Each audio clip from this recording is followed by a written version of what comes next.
পশ্চিমবঙ্গে রিসেন্টলি যে staff nurse grade 2 recruitment হয়েছে, সেখানে পুরো জয়েনিং প্রসেস কমপ্লিট হয়ে গেছে। ক্যান্ডিডেট যারা রয়েছে তারা প্রায় 2 মাস বা তার বেশি ডিউটি কমপ্লিট করে নিয়েছে। এরই মাঝে আজ 20/5/2026 দুটি নোটিফিকেশন পাবলিশ হয়েছে। দুজন মেন নার্সের ক্যান্ডিডেচার ক্যান্সেল করা হলো, বাতিল করা হলো তাদের appointment. Sagar Kalindi, Murshidabad medical college and hospital, এখানকার স্টাফ নার্স, এবং Ranjan Sahu, medical college and hospital, Kolkata, এই জায়গার স্টাফ নার্স। তো এই দুজনের যে অ্যাপয়েন্টমেন্ট ছিল বা তাদের যে ক্যান্ডিডেট ছিল সেটা কিন্তু ক্যান্সেল করা হয়েছে। দুজনের এগেনস্টে দুটো আলাদা নোটিফিকেশান পাবলিশ হয়েছে। 20/5/2026 তার সিরিয়াল নাম্বার 203 এবং তার মেমো নাম্বার বা যেই নোটিফিকেশানের এগেনস্টে অ্যাপয়েন্টমেন্ট হয়েছে সমস্ত কিছু এখানে ডিটেলস দেওয়া রয়েছে।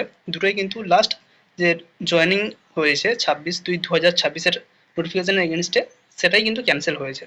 কী কারণে ক্যান্সেল হয়েছে, কেন তাদের অ্যাপয়েন্টমেন্ট বাতিল করা হলো, সেটার কিন্তু কোনো ক্লিয়ার কাট কোনো এখানে অ্যান্সার দেওয়া নেই বা কী কারণ, কোনো কজ এখানে কিন্তু উল্লেখ করা নেই। রেসপেক্টিভ যে প্রিন্সিপাল বা সিএমওইচ অফিস বা এমএসপিপি বা বিএমওইচ যে জায়গায় যারা পোস্টেড রয়েছে সেই জায়গায় পুরো নোটিফিকেশান ফরওয়ার্ড করা হয়েছে। এবং এটা নোটিফিকেশান যে ওয়েবসাইট রয়েছে ডব্লিউবি হেলথের যে অফিসিয়াল ওয়েবসাইট রয়েছে সেই ডব্লিউবি হেলথের অফিসিয়াল ওয়েবসাইটে এটা পাবলিশ করা হয়েছে। কারো প্রয়োজন পড়লে ওখানে গিয়ে সরাসরি দেখে নিতে পারো। এবার একটা যেটা গেস করা যাচ্ছে, যখন লিস্ট পাবলিশ করা হয়েছিল কিছুজন ক্যান্ডিডেট অবশ্যই কমপ্লেন করেছিল, আমরাও ভিডিওতে বলেছিলাম, কিছু বিএসসি ক্যান্ডিডেট জিএনএম কোটায় চান্স পেয়েছে। সেটা সরকারের ভুল হতে পারে বা রিক্রুটমেন্ট বোর্ডের গাফিলতি হতে পারে।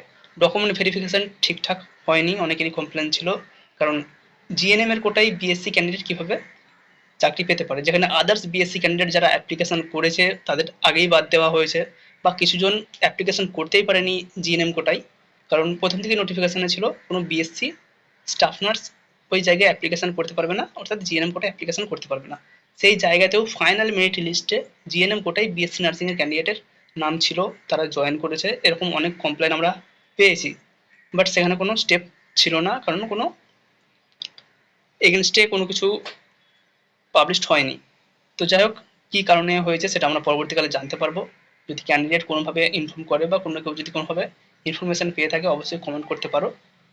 আরও কিছু কিছু ক্যান্ডিডেট রয়েছে যারা বিএসসি ক্যান্ডিডেট রয়েছে কিন্তু জিএনএম কোটায় পেয়েছে, তো তাদের এগেনস্টেও যদি এরকম কোনো কমপ্লেন হয়ে থাকে তাদের কিন্তু এই অ্যাপয়েন্টমেন্ট ক্যান্সেল হতে পারে। দেখা যাক পরবর্তী স্টেপ কী হতে পারে।